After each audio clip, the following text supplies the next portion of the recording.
Hello, everybody, and welcome to the Blood and Plunder live stream. I am joined in the studio today by the historical editor himself, Jim, who has came across from America, and from Florida, we have Mike, who's just down the road from you, I think, whenever you're back home. Absolutely. Mike, welcome to the show, buddy. How you doing? Not too bad. How about you guys? Oh, we're good. We just finished up a bit of a boot camp last weekend. We're now kicking into some cool Blood and Plunder content. I hope everybody's been enjoying it out there. We do have Jim monitoring our chat today, and I believe we have a bit of a running order of some questions and stuff that we're wanting to go over for this live stream. So, where do we begin? We don't have anything in the chat yet. So let's see here. We do have one person here who is asking that they're, let's see. Oh, I'm not even going to try and pronounce the screen name here. Sorry if I mispronounced this. Toktamish. Hopefully I even came close on that. Toktamish, maybe? Toktamish? Like the tank? Oh, is that a G or a Q? That looks like a Q to me. Oh, yeah.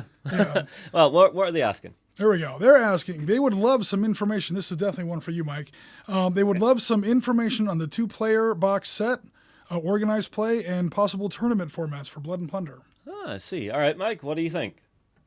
All right, so we'll start with the box set since that's something we've covered already on Beast for a little bit, but I'll try to go into some more detail on what I'd like to see.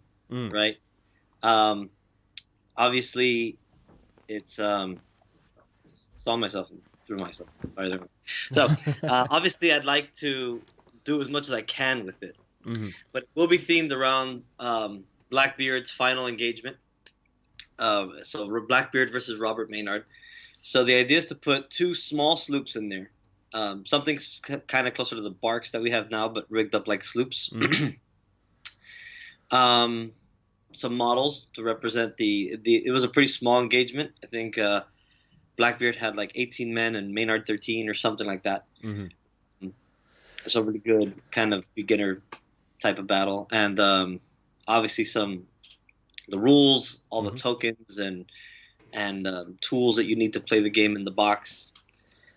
And but the most important thing is that it's going to have the new plastics. It'll have there'll likely be plastic ships in there. It'll be probably our first go at not only plastic models but plastic ships. Plastic ships, dude! Wow. It's going to be a pretty cool box for sure. And if you want to package it, one of the things we want to do is make it so that it's very accessible. So all the measuring tools and all the stuff you might need to play tokens and whatnot is all in there. Even some punch board scenery, pretty typical to what you've seen in other starter sets for different games. But to go to that's about all I've really got on that box right now. I like to do a mat in there, even if it's just because I feel like that'd be a nice touch. But yeah. Well, I mean, like whenever you're considering a two-player starter set, there are the key components. You have to have the hook that's going to drag people in. Blackbeard's Last Stand, definitely a great choice. Throwing ships in there, you're giving something big for people to play with. Going plastic, I'm going to say this now, that's courageous of you to go straight for that. Throwing the plastic minis in there is nice because that's what you're wanting people to jump in and grab and really play with. And plastic's so easy to work with and convert. On top of that, one thing I would suggest throwing in there, Mike, because I know you guys love your narrative to it. I know you love giving people that chance to dig into the historical side, and I'm sure you'll agree, Jim. Oh, yeah.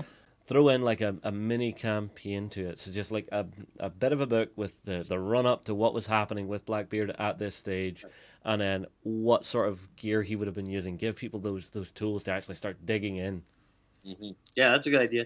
For sure, we're going to have that one scenario, obviously, plus some other kind of getting started scenarios and quick start rules and stuff like that. But that's a good suggestion. I will definitely consider that. Like it. Well, Jim. So the part sorry, go ahead. Sorry. Oh, no, we just got a few small comments already in our stream here. Amanda Pye has made the observation that apparently this is the bearded stream.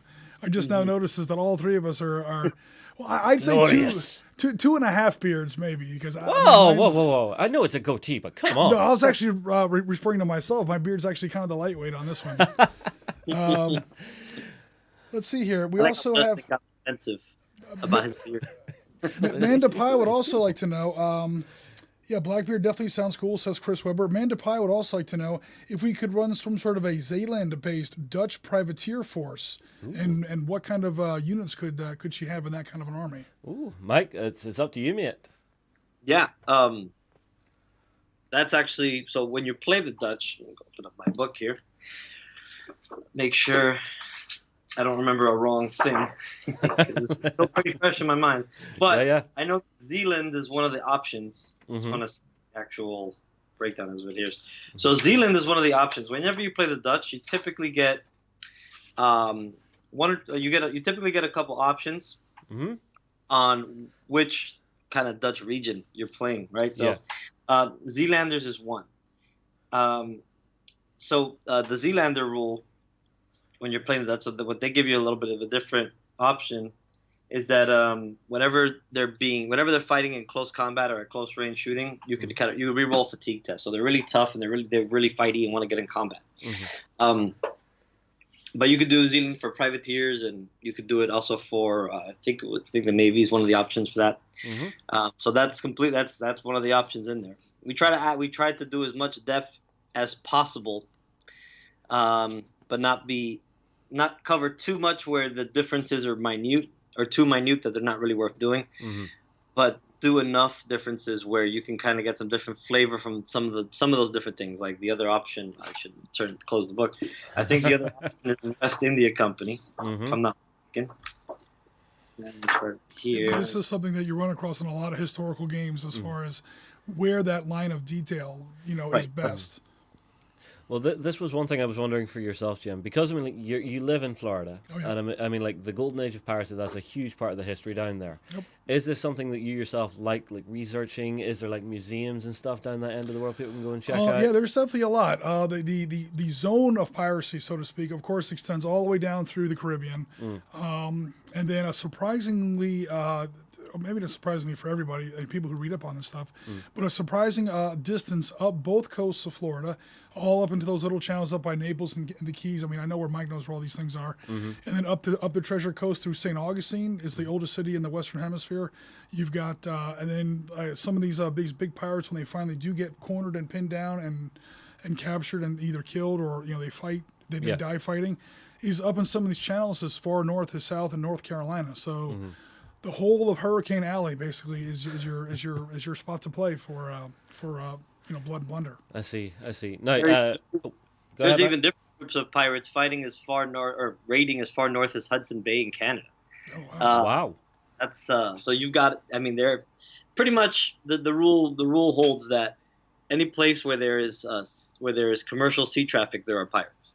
So, All right, well, just a quick reminder for everybody. This is a Q&A live stream, so if you do have your questions about Blood and Plunder, about the gameplay, about the world, about the history, even something as simple as asking what kinds of ships we were looking at back then, because this was the golden age of sail, and there were a lot of different ways to build boats back then, and ships. Oh, absolutely. Speaking of ships, so Fool and Hat asks that he heard. I've heard plastic ships. I don't know if I should cry or confess my eternal love for Firelock.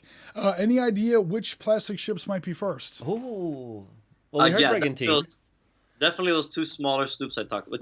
It's one smaller sloop. There'll just be two of them in there. But so it'll be similar to what you see in the bark, but rigged up like a sloop. Possibly it'll have a slightly different hull design, but it'll be about that size. Okay. And that'll be the first. We don't have any plans after that one currently.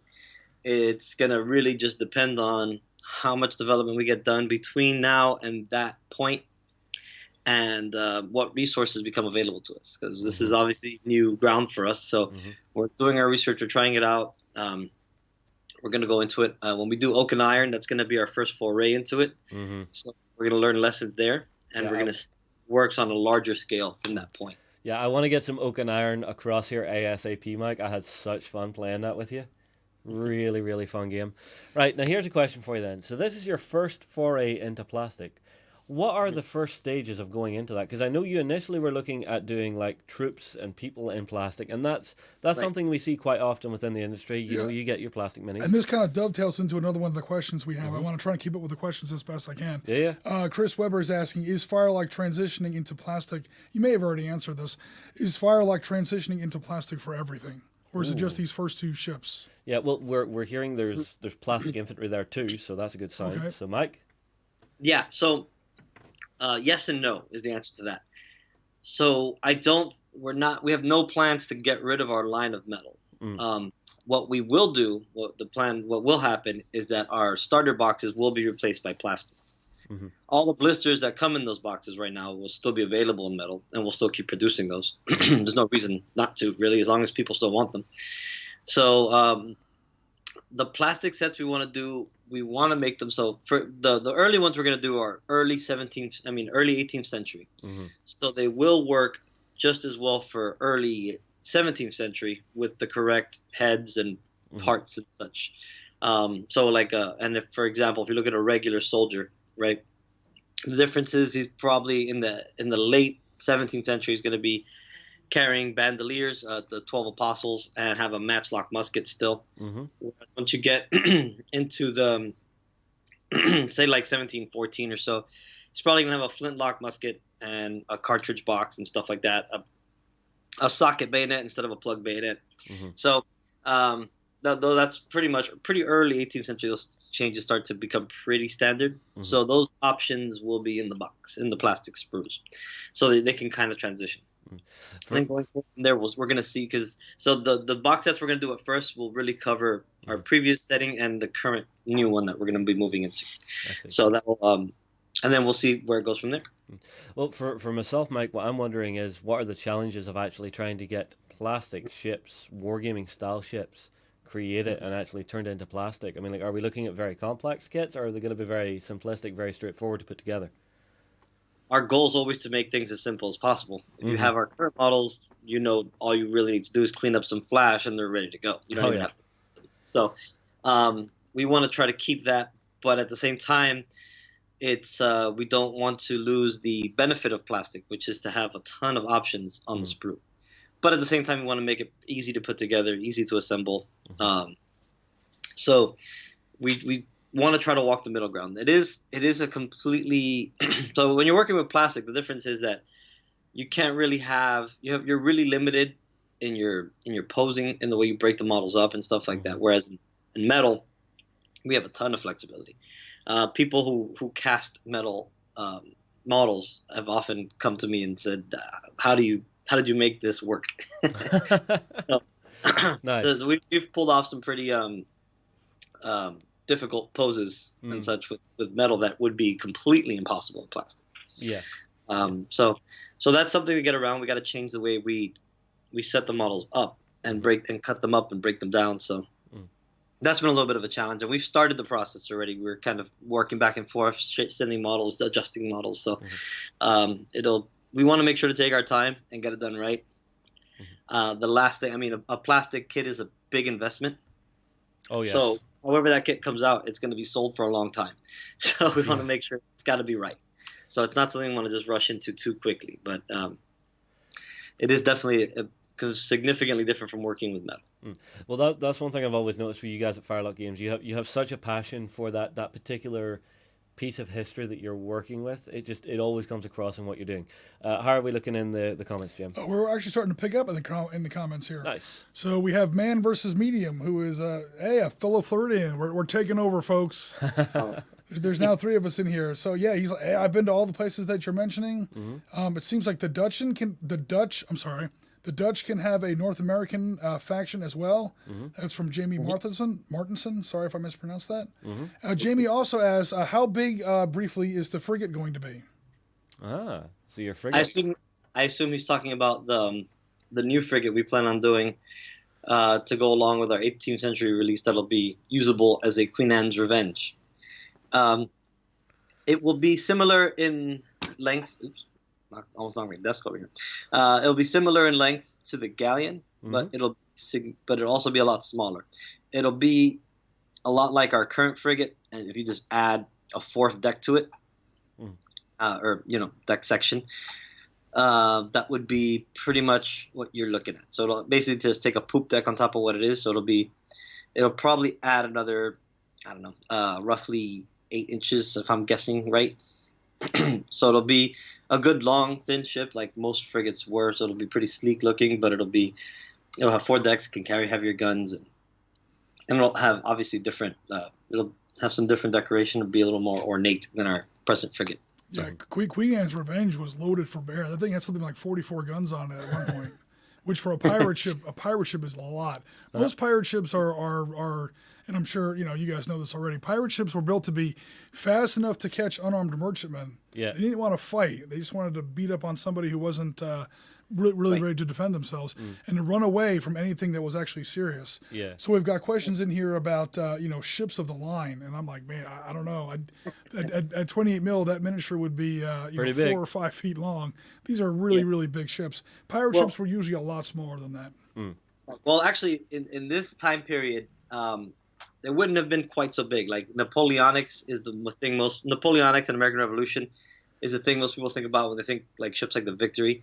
But realistically, in this time frame, like if you look at our galleon model would have probably been, if it was not a merchant ship, it was like an actual man of war, but the same hull size. Because galleons typically were a lot larger than their gun count would tell. So our 28 gun galleon, right, could be fitted out as a 44 gun man of war, which would have been like a third or fourth rate depending on the year. So if you did like it, so it wouldn't be that much bigger. The thing is that it just wouldn't have to man all those guns, and the effectiveness of all those guns, especially because they'd all be heavier guns, would just not really work in the game scale. Like any other ship that comes near you, you're just going to eliminate in 1 or 2 broads without a problem. Yeah. Well, like I have seen us do some naval combat, and yeah, broadsides, whenever you let them off, they hurt, but they take quite some time to reload. So I mean, like if you had something like that, you get to fire it once in the game, and then you're spending time to reload every last one of those guns with Some of the research I've been doing, it's some of the gun crews could fire maybe like one full salvo a minute, maybe one every 2 minutes. And again, this depends on where exactly in the time period you're talking about, because the technology does improve, but it's not. There's definitely no automatic weapons in this time period. That's for sure. That would terrify me. Automatic broadsides.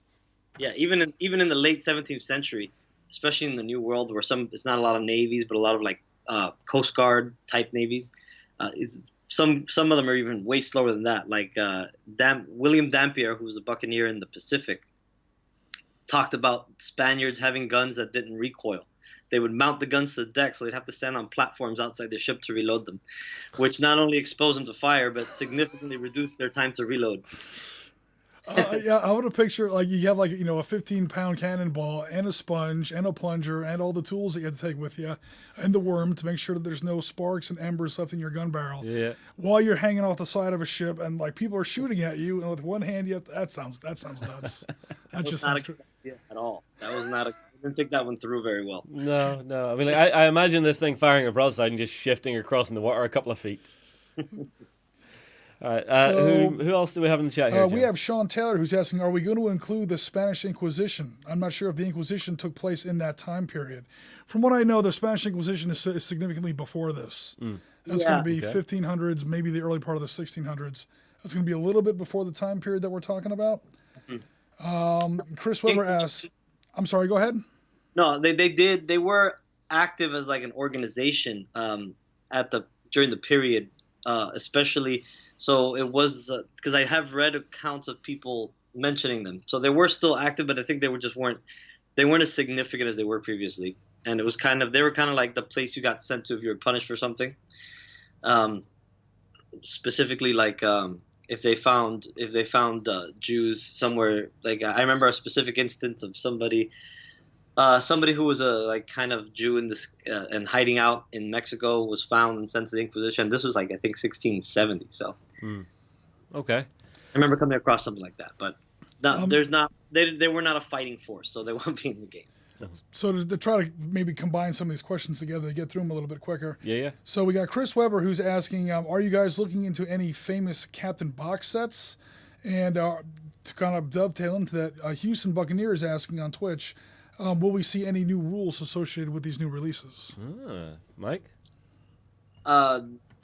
New rules in that we'll have new units and new factions and things like that, as well as different ways to play the game, kind of like we've done in No Peace Beyond the Line. So probably different campaign systems and stuff like that. But as far as like actual rules being added to the game, probably not, unless there's some kind of equipment that we come across that needs to be added. Excuse me. but so not you won't see a ton of new rules. We don't really want to bog the game down with a bunch of new rules in every release. We didn't really add a lot in this one. We added some special rules, but I think at this point with the special rule we've added, we don't really need to add more. They pretty much can cover everything we need to do. It's actually pretty encouraging to hear. Because too many games get started like, hey, we launched on Kickstarter. Holy crap, we're famous, we're popular. And they start rolling out, faster and faster releases. They just start throwing rules on there. The game begins to begins to grow organically, which is great at first. But before you know it, there's special edition rule this, special rule that. Before you know it, they have to do like a complete rewrite. And then people are mad that you threw out all the parts of the game that they like. Yeah. And you end up in a situation where you can't please everybody. And yeah, I definitely would. That definitely sounds like a good idea. Yeah, it's one thing to always look at when you're building any game engine. One of the best pieces of advice I was ever given was by a rules creator, Andy Chambers, and he just said, what a lot of rules designers get wrong, they throw the kitchen sink at it. Yeah, don't do that. Don't be scared to cut out some mechanics. The game can run without certain mechanics. You don't need to engineer for every last little detail.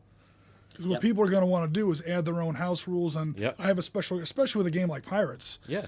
I mean, people are going to. I'm not, telling people how to play, but I'm getting the feeling that people are going to play historical Pirates or the Pirates that come in the box set once, twice, 3 times, and then they're going to be like, well. I want to play Pirates of the Caribbean now. Maybe I'm, a Riscany the Blackhearted, and I'm going to make up my own pirate or whatever. And they're going to start their own little mini campaign.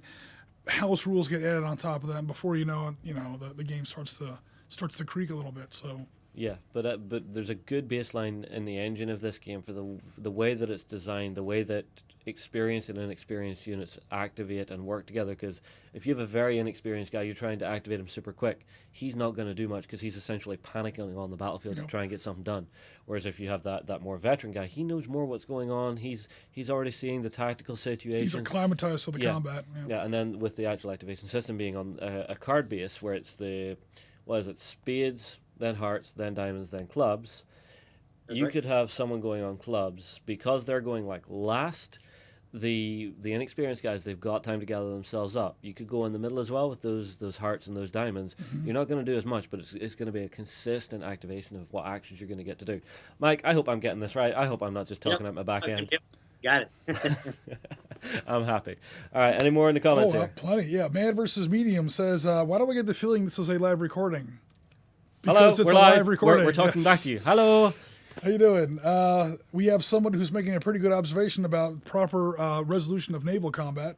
Quote, my brother once gave me a helicopter carrier. I threw it at him. I have to talk to my therapist about this.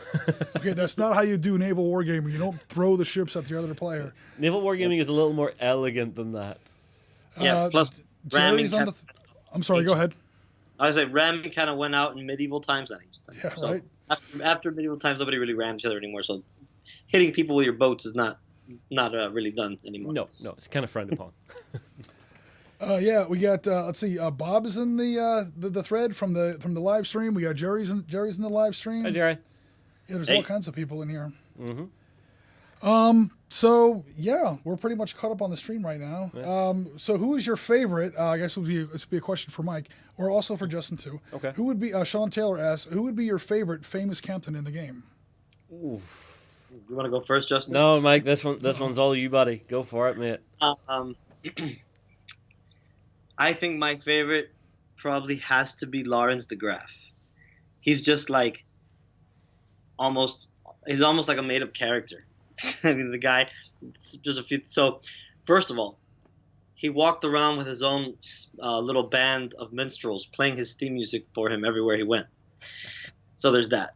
He was just he was a legendary naval gunner. The Spanish, he was Dutch. He was taken by the Spanish, and he served aboard warships until he was taken. Then he got taken by the French. Started serving as a filibuster captain, and I mean he did stuff you see in the movies, like sailing his smaller ship in between 2 Spanish Navy men of war, firing broadsides on either side, causing one of them to flee, capturing the other one. I mean, he was just doing all kinds of really cool stuff. He's a super interesting, probably the most. I think it's fair to say he was probably the most successful pirate from a military standpoint, as far as being skilled in tactics and stuff like that. probably the most effective of all of his contemporaries. For me, my favorite pirate. Unfortunately, my mind has went blank, folks. We are live, but there's one that you have written down here in your show notes, James, because I know you did a bit of research before we jumped on camera. So, who would this famous guy be? Oh man, there's a bunch of them written in here. So let's see. Where was our notes? I think it's Bartholomew Roberts. You've got down here. So Bartholomew Roberts was a guy just from history. I don't know if he's in the game yet. He was killed by a broadside from HMS Swallow in 1723.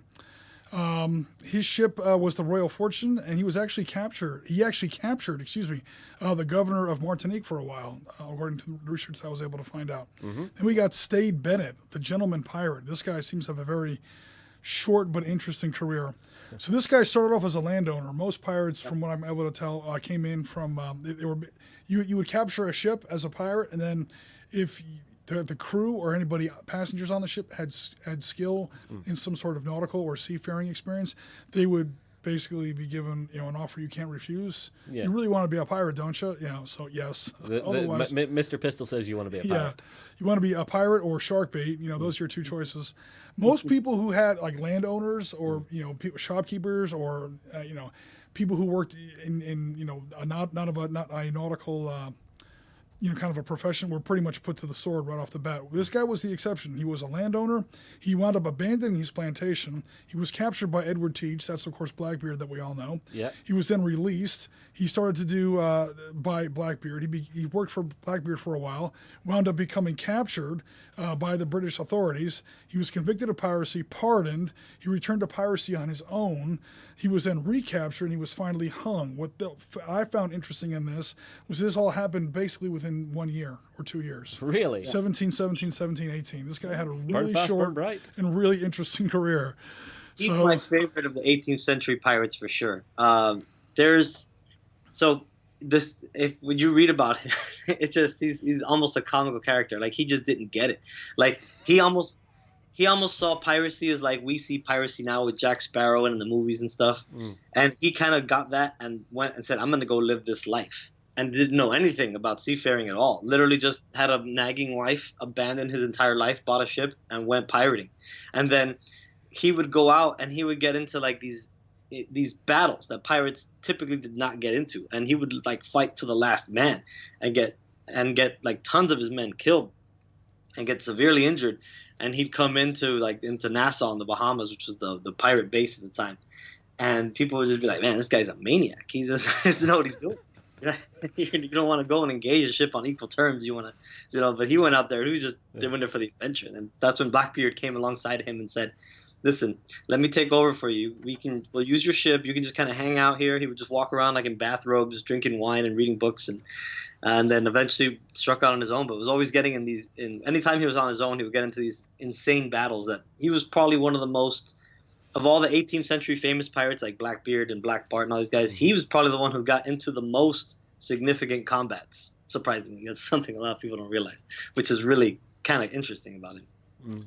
Yeah, when you're playing a pirate, and this might be a change for people who play war games as a hobby or whatever, you're not playing a soldier. No, and you're not playing Hollywood. You're playing a criminal. You're here to slap somebody on the back of the head and boost all of his money out of his pockets and hopefully get away with it.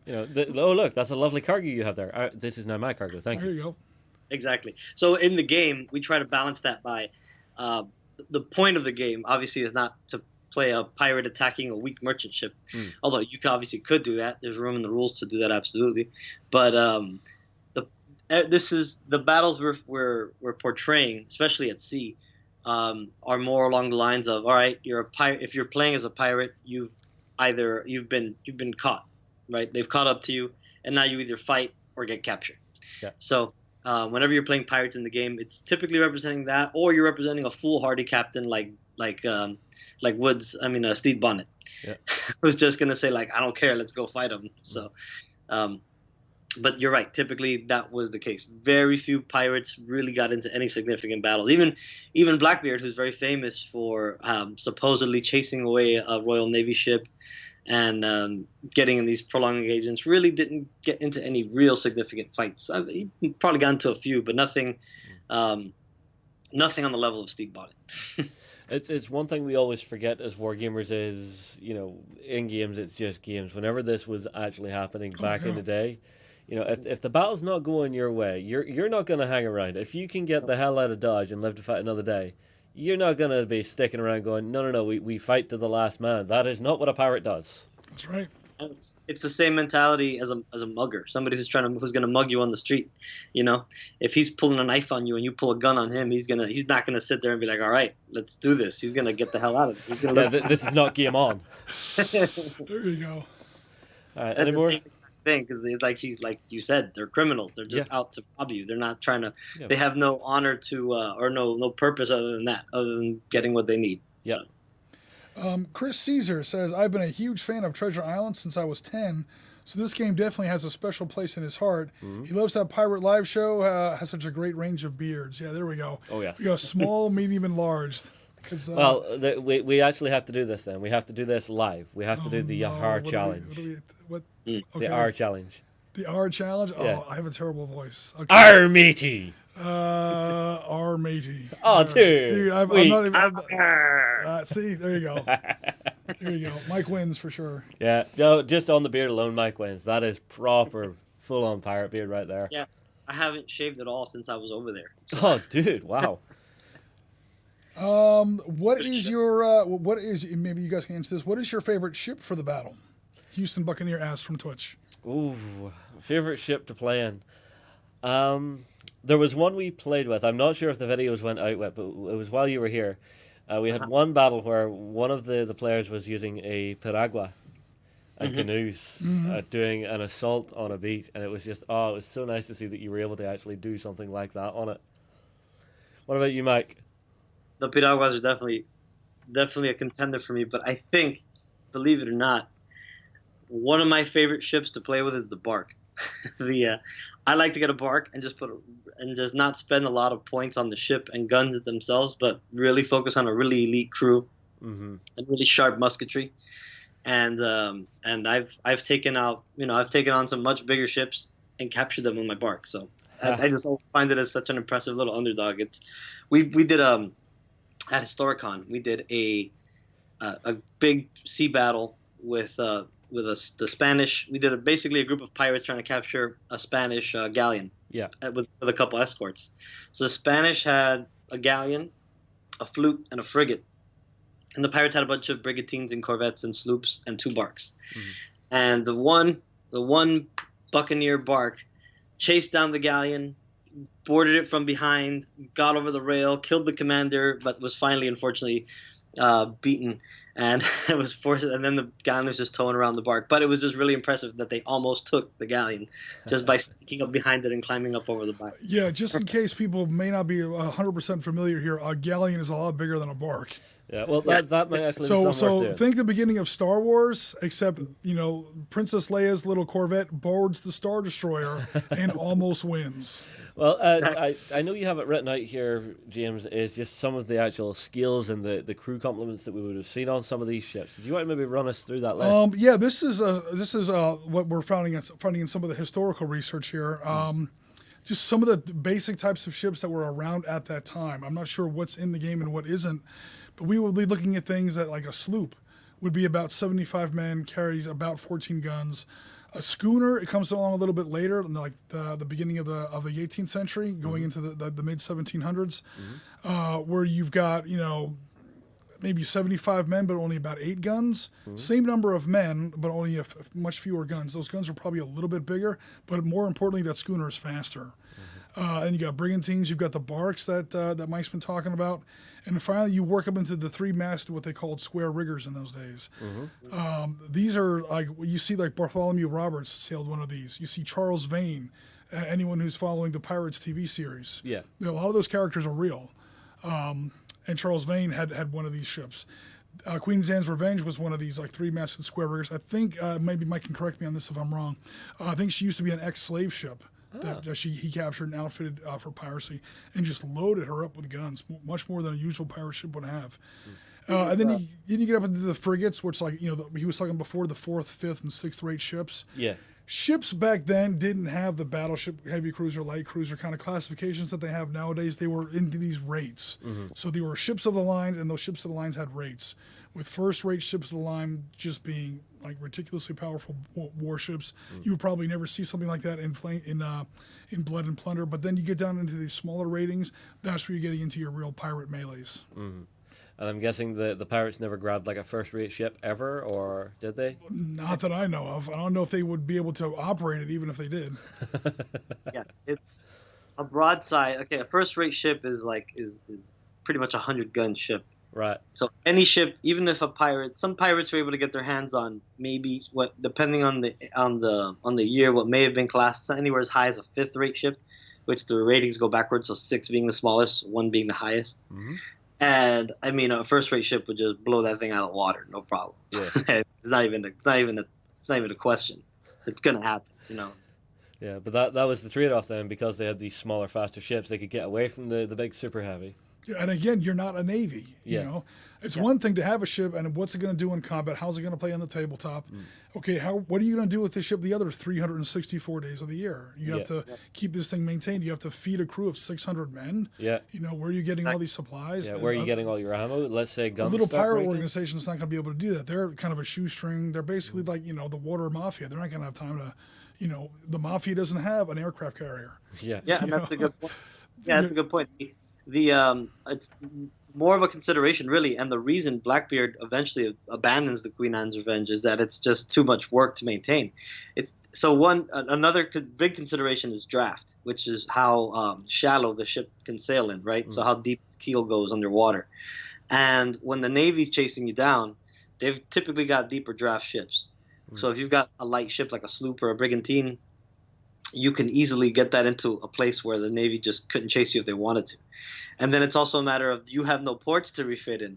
So you got to be able to run that ship onto a beach, lay it on its side to be able to clean the bottom. Because if you don't maintain a clean bottom on your ship, all the barnacles and algae and all the stuff that's going to grow underneath is going to slow you down. You'll literally lose a few knots of speed, which is really significant when the fastest ships go 12 knots, really. Yeah. As far anyway. So you know the difference between 10 and 12 knots is huge in a chase. So. Yeah. No, that's interesting. Yeah, I forgot all about that draft thing. We were talking earlier about how a lot of these battles took place in places in the inlets that lead into Florida coast, back by where Naples is today, Fort Myers, going up into St. Petersburg, and then go on the East Coast. You're heading up toward the Treasure Coast, South Carolina, Georgia, North Carolina, and that's what would happen a lot of times. These pirates would have to kind of snake their way up these rivers and channels. Where the larger British, French, Dutch, or these larger Navy ships couldn't catch them. Right. That's cool. All right, how's the chat going?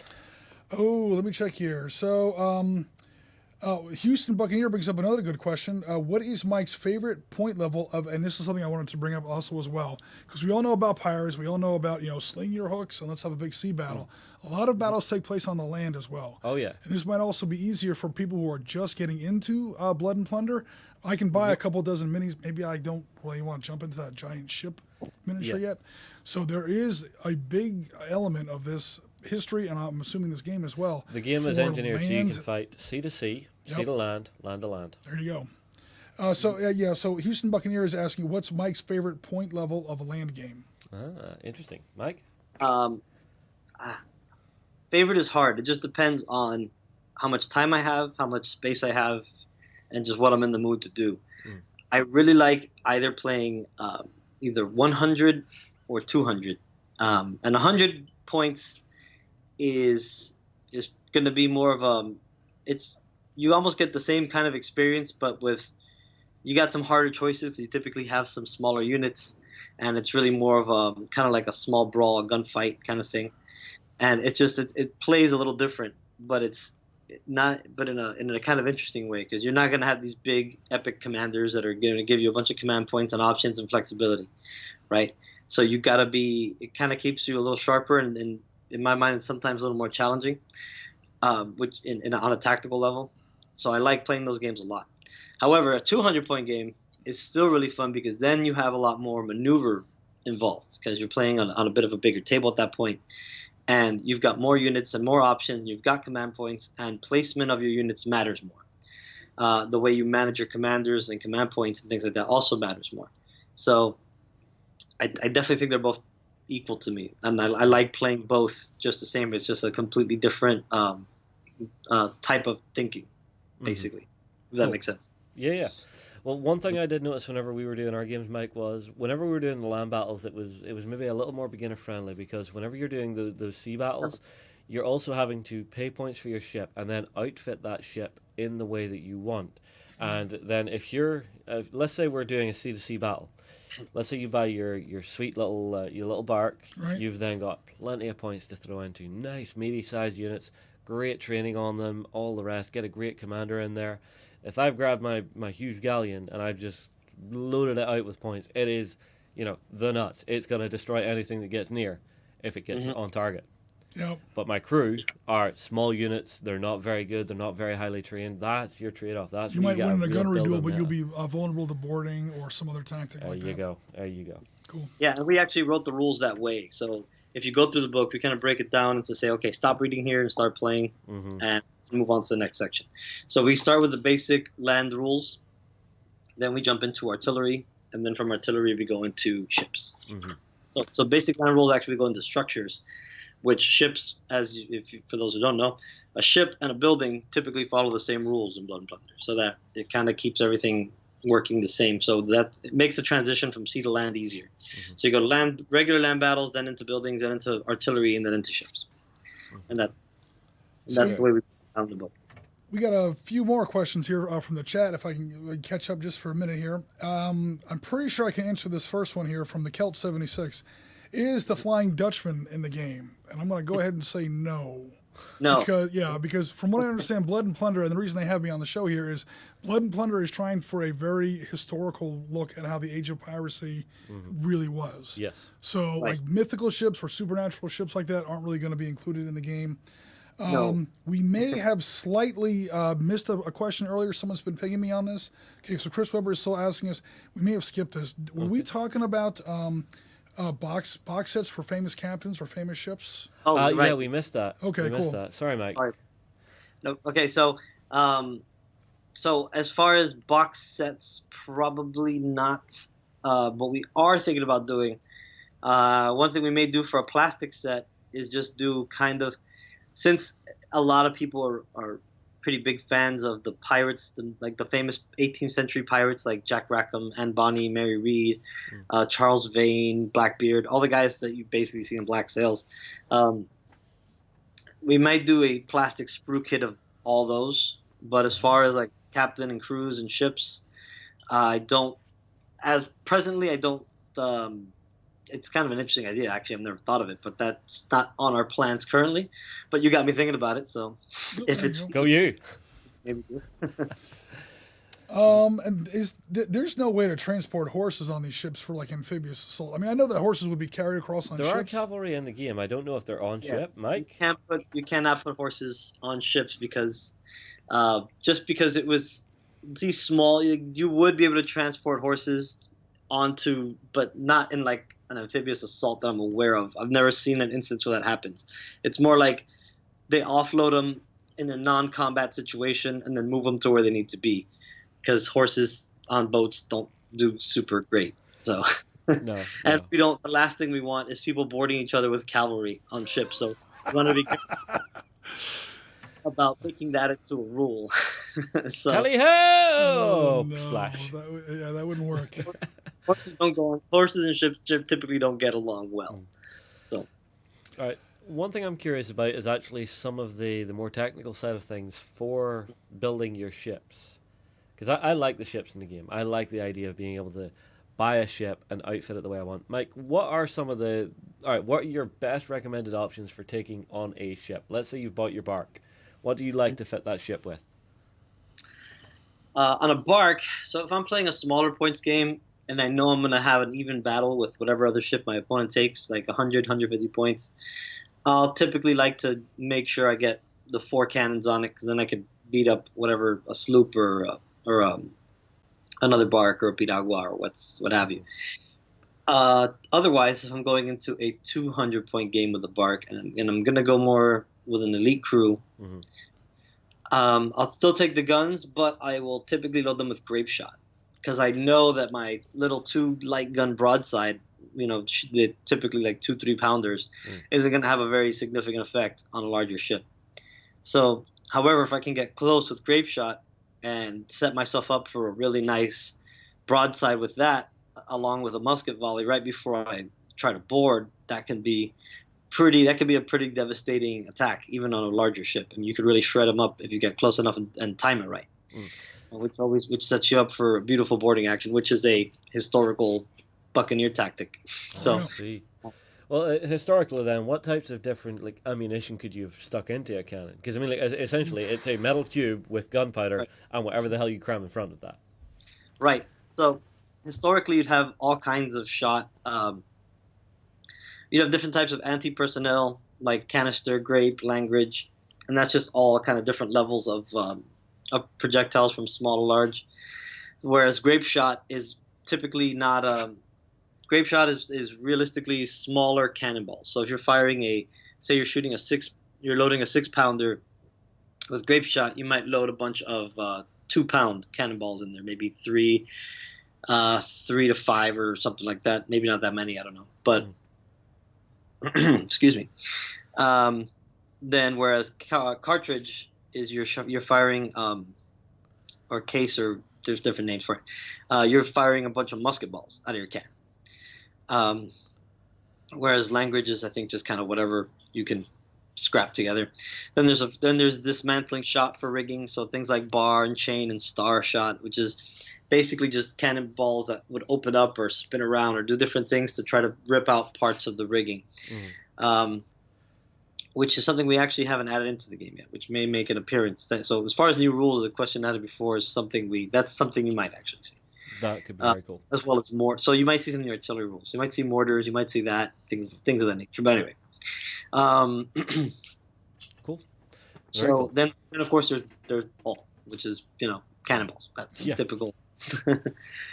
That's typical type of shot. All right, I've been in here, Jim. Any plans for any plans for organized play kits? Oh, I think that was in the first question, and we never got to that either. Oh. Tournaments and organized play. So that's something I'm presently working on a lot.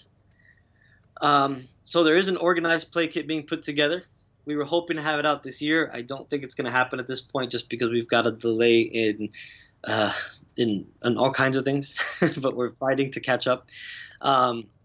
But I think it should be very early, like maybe early January. It may even be out in December. But so the organized play kits are going to have some new minis in them. They're going to have some new characters and new cards, and they're going to have a bunch of scenarios, and they're going to be available as soon as they are ready. So expect to hear news about them in an official capacity in maybe a month or two, and then that'll be the project. And then at that point we'll have an actual release date. Awesome. And about that, tournaments is something that we currently support in an unofficial capacity.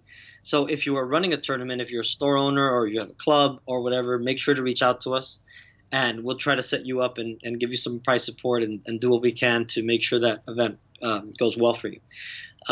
Moving into a more official capacity, we're going to release the tournament rules on our website any day now. As soon as it's going to be released hand in hand with our new Quartermasters program, which is essentially a volunteer program for anybody who's championing the game out there.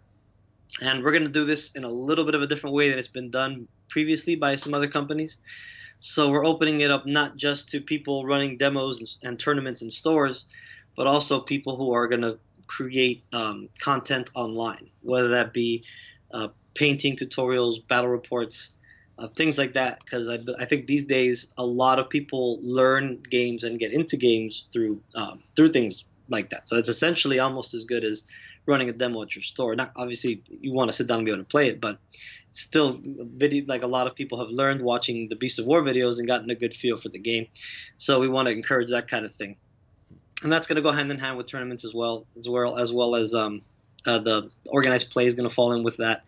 So we're really close to release. We thought we would hope to have that out already and have that done already, but unfortunately we're slightly delayed, but we're really close. So you should expect we're going to open it limitedly at first so we can make sure the program works right and we're doing everything correctly. But we will make an announcement, and we will make an announcement on that soon and put out the applications and stuff so that we can start getting that program rolling along with all of that. So the community is something we really want to get going and get moving, because we know that there's tons of players out there who've got miniatures and who've got the rules and who are dying to play but maybe don't have a local community built up yet, which is if you play war games, it's a common issue that a lot of us face with a lot of games.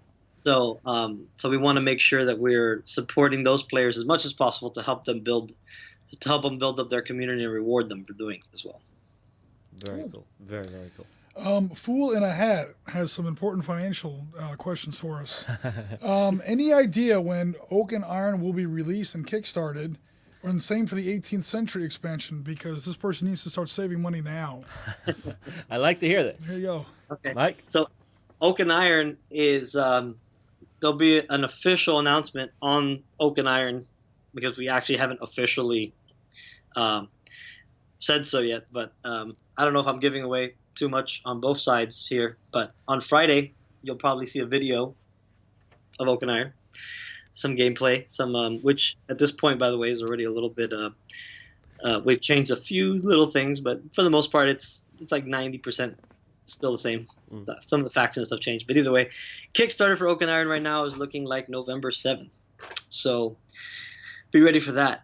And then the 18th century expansion, I don't have a date for, but it will be 2019. As of right now, it's going to be a Kickstarter unless the game does astonishingly well and we can afford to just fund it out of pocket, which would be amazing. So if you buy a lot of stuff now, we can just release it and then you don't have to worry about a Kickstarter. So but either way, it's going to be worked on next year. We've already been starting, as you've seen in the previous video on Monday. We've got our first set of models done. We've done more since then, and once we go through the process with Oak and Iron and we get the process understood, then we're going to start producing those models and making sure that we're ready for that Kickstarter so we can do the full range. We just need to make that one, learn the process, then decide what we're going to do, and then go into the Kickstarter with it. Cool. Awesome. Right. How are we looking? Everybody still chatting, having a good time? You enjoying the stream? We're pretty much caught up for the moment, but people are still conversing with each other. See, I like streams like this where it's literally just sit down and have a chat, get a little bit of Q&A going back and forth with a games creator. Mike, one quick question. Sure. And I forgot what I was going to say. Welcome to Doing This Stuff Live. What was it? So, whenever you're doing your 1800s expansion, I'm very curious to see, because at this time period, I'm very curious about the technological advancement, the speed of technological advancement. If I'm playing something that's super modern in the world, like right at the end of the 1800s, and I go back to something that's the oldest stuff that you've made, and I want to play those two factions against each other, is that going to be a fair fight? So you're talking about like something from the American War of Independence, or maybe even 1812, like USS Constitution, warping that back to. Could I do something like Age that? of Piracy? I'm totally kicking that ball over to Mike. Mike, what do you think? Realistically, no. Uh-huh. But in war games, we have this wonderful tool called point systems. Yeah. So, as you know, we plan on taking Blood and Plunder well into the 18th century to the American Revolution, and hopefully a little bit beyond. I'd like to cover the War of 1812 and the Seminole Wars, and then from there probably go backwards and start doing some 16th century stuff. So, will a ship? But again, the Constitution would be a heavy frigate. Oh yeah. And that would be a ship out of the class of a Blood and Plunder game. Not out of the class of Oak and Iron for sure. So that would fit right in there. So that's where we're going to cover all those ships that everybody wants. So we're talking about eventually building up to a range running from Spanish Armada to Trafalgar. Yes, actually. Wow, That's that's a lot of real estate, folks. That's a lot of real estate. That's our goal. That's our goal. And then from there, before we even go back, we may go east first. So we may move into the Mediterranean a little bit, Africa and Indian Ocean. The current thinking is when we finish the American Revolution and do the War of 1812. In that period, we add some option for Tripoli pirates and Barbary pirates. Barbary pirates, yeah. Barbary pirates from the halls of Montezuma to the shores of Tripoli. That's right. Yeah. United States Marine Corps, baby. There it is right there. One of our first battles. First time U.S. Marines fought outside of our borders, outside of our waters. That, yeah, I am officially on board for that. I'm totally there. I think we have a word for you, Mike. Sold. Yep. So our thinking is that's the first time the colonies will aggressively attack someone outside of themselves. So the American Revolution, you've got privateers attacking the shores of I think it's Ireland and Scotland. There's a few bombardments and attacking ships, but nothing coming ashore. Well, I think there was one guy who just went and wreaked havoc down there. I think he was actually a Scotsman. John Paul Jones. Yep. Yeah, he did lead some landing parties on English soil or British soil. So that definitely happened. I don't think it was very significant. I wouldn't call it a battle, but it happened. He did raid ashore, which was like a major publicity blow for the British cause out there. But yeah, so that's the first time that basically forces from this side of the world venture overseas independently and start attacking the old world. That I'm aware of. United States Marine Corps, first to go, last to know. I don't know if you know this, Mike. I'm a Marine veteran from literally another century. Yeah, well, I cannot remember the guy's name, but he's the Marine officer who came ashore for the Barbary Pirates War, 18. Now I'm not going to know now I'm not going to know the year. 1805, 1812, right in that range. Welcome to Doing Stuff Live. Yeah. It's the first time the American flag was raised over the soil of another nation. Bloody hell! So it's it's one of the Marine Corps' first enemies was Mediterranean pirates, and he says, we're going to bring pirates back. He said east. I'm thinking, the Chinese or through the Sea of South China technically, it's Sea. kind of not west of you back home. I'm sorry. It's kind of not west of you back Well, we home. live on a global planet. Everything is west of us, depending on how crazy you want to get with the geography. But Mediterranean pirates. I'm totally on board with that. Yeah, it's a common thing people have asked for. Probably our most requested thing outside of the colonies and the New World. So, excuse me, it's something we're definitely gonna bring at some point. So, and we've got a new ship that we're bringing in it's gonna fit right in when that does happen. So, that'll be a ship we'll be releasing in the next couple of weeks actually. Oh, I keep hearing a ship. Can we get the name? What classification we got here? I'll reveal the name eventually. I want to put the picture out there first, but it's really cool because it's going to be really different from all the ones we've got currently. All right, cool. So, did we already cover that when we're going to see tournament rules, or? Yes, we did. We covered that. Cool. We have them done. Yeah. We've had them done for some time. It's just a matter of putting them into organizing them into a document and then posting it on our website. So. Nate Zettel has worked on those. He's also doing most of the work on the organized play scenarios. And he's the one who did the campaign in the rule book. He's got an interview coming up at some point with Beasts of War. I know that when we were out there. So he's done an excellent job. He's really good. He knows the period. He knows the stories. So he's going to do a really good job with that. Yeah. And he's run a lot of successful events and been a community organizer for games for a long time. So it's going to be. I think people will like what he's got for it. Awesome. Well, folks, I think we are just about at the point where we're going to be wrapping this live stream up. So I'm going to throw it out there. Get any of your last questions in right now. You only have like a minute to get them in, and we will go through those last couple of questions. Then I think we're going to wrap this one up. So, any questions from yourself, James? Yeah, I've got one here from, I'm going to butcher the name again, Toktamish. I'm hoping I'm getting that even close to right. And this might be a little bit of a serious question, but I did we kind of covered this earlier, but I wanted to hit it one more time.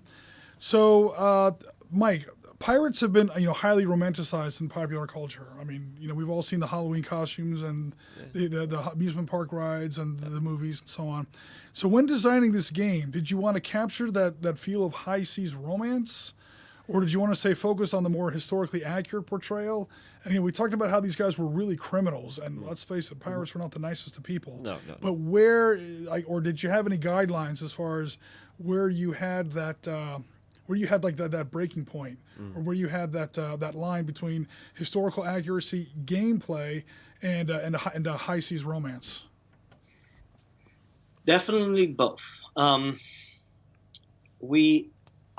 priority is always to be true to the history, especially with this portion of history, which is so romanticized and exaggerated, and it's just full of inconsistencies, right? So there's a lot of stuff that people put out there, like that it just isn't true, and we want to dispel a lot of that. We want to bring more of the reality, such as the fact that pirates were criminals. They were not these swashbuckling heroic guys. Sure, there's this popular image of them being kind of like the rebellious guys fighting against an oppressive system, and there's definitely some truth to that. But they also, killed innocent people to get that done, and that's, so we want to reflect the reality, and that's really important to us. However, a lot of the legend comes from reality, so we want to make sure that gets translated.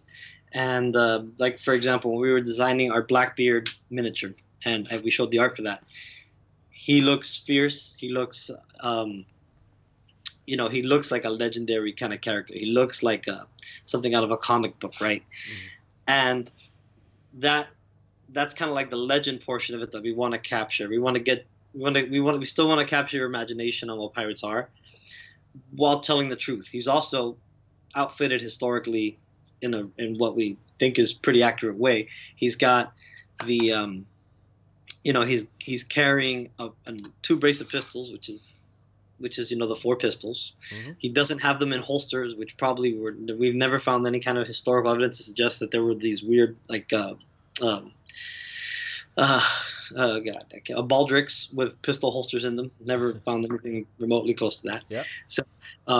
So the common things you see on Blackbeard that are kind of mythical, the matches in his hair, which were probably made up by the guy who wrote the General History of Pirates, stuff like that. We wanted to take those inaccuracies out, but also maintain how he would really have looked, and also maintain the kind of the legendary aspect of what he was. Because I mean, for a common criminal running around in like the Wild West of the New World, basically, he has made it. He's somebody that you can ask anybody in the world, and they'll probably know who he is. You know what I mean? So there's definitely something significant about that, and so that's pretty much the line we try to balance, and we try to respect the legend and people's kind of imagination about certain things, but at the same time we want to portray what's true and what's real as much as possible in this class of history where there's been so much stuff that's just incorrect.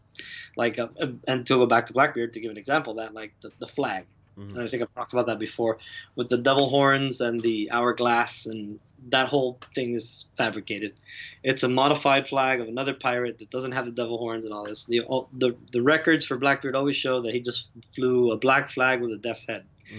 It's basically a skull on a black field, maybe crossbones, but that's the flag he flew. I mean, we have it. It's documented. So yeah. But everywhere you look, in every pirate book you ever see, you'll see the skeleton with the hourglass and the horns. So we want to make sure that we're kind of dispelling some common misconceptions, so that we can educate people, and people can learn about the real history, but also respect the legend of what they. There it is, right there. So you can help educate people. That's what historical wargaming is all about. Yeah, it's giving you a way to explore parts of history that you wouldn't really get a chance to otherwise, and to actually play out stories, because that's what games do. We play out stories, and being able to play out pirate stories on the tabletop, which aren't fantastical, or okay, there's a dwarf pirate, there's a lizard pirate, why the hell is there a zombie pirate? Playing actual pirates, I love that idea. It's one of the first things that always jumped out to me for Blood and Plunder. And reasonable gamers may disagree, but I mean, as much as I like movies or whatever, once you get into the walking skeletons and the Kraken sea monsters coming out of the water or whatever, I'm like, okay, I kind of check out a little bit. I find truth a lot stranger than fiction. Yeah. And when you stick to the historical aspect of it, and at the end of the day, you can actually sit down in front of your managers and you can say, wow, that really happened. Yeah. You know, I did what that guy did, again, vicariously, of course. Yeah, yeah. And I came up with a different solution, or I came up with a different result, and that's what really draws me into it. All right, so I think we're going to wrap up. One last check at the comments. Is there anything you're wanting to draw out there, Jim?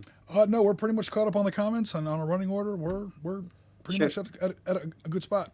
All right, I well, saw one question. I'd like to just answer right real ahead. quick, simple one. Somebody was asking about terrain, and we are planning some terrain.